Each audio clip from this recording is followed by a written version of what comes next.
Assalamualaikum guys, bersama saya Wan Jonet kali ni dengan tetamu jemputan khas Ifik Azman. Ya. Terima kasih bang jemput saya bang. Ya Ifik, terima kasih sebab datang ke podcast kami. So kita teruskanlah soalan pertama lah. Okey, abang nak tahu pasal journey saya lah. Ya, saya nak tahu pasal journey awak Ifik. Nak tanya soalan pertama lah untuk awak Okey bang, apa dia?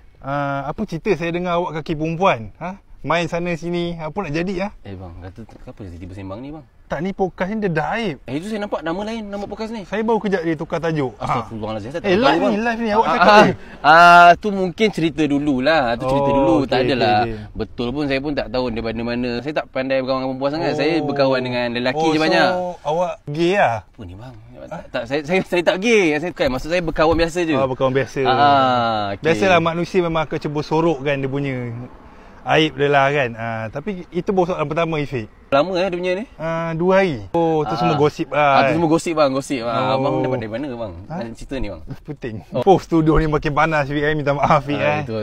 Soalan tu saya minta maaf lah. Soalan tu agak keras kan. Tak apa. Okey. Kita pergi ke soalan yang lebih orang kata profesional. Okey. Betul ke yang dikatakan maruah awak sekilo RM2? Apa yang tiba maruah saya pula bang? Tak, maksud saya rate harga awak. Rekat bang, bukan maruah. Saya bukannya jenis jual diri kat lorong. Bukan. Saya itu rekat, itu kerja.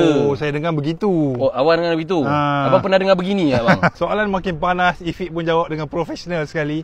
So kita teruskan Ifik. Santai-santai Ifik. Jangan marah-marah. Betul ke Ifik? Ifik pernah dikatakan menganjurkan pesta buih di zon negara. Betul ke? Bang, melampau lah bang. Pesta buih tu haram. Tak, abang dapat mana berita ni bang?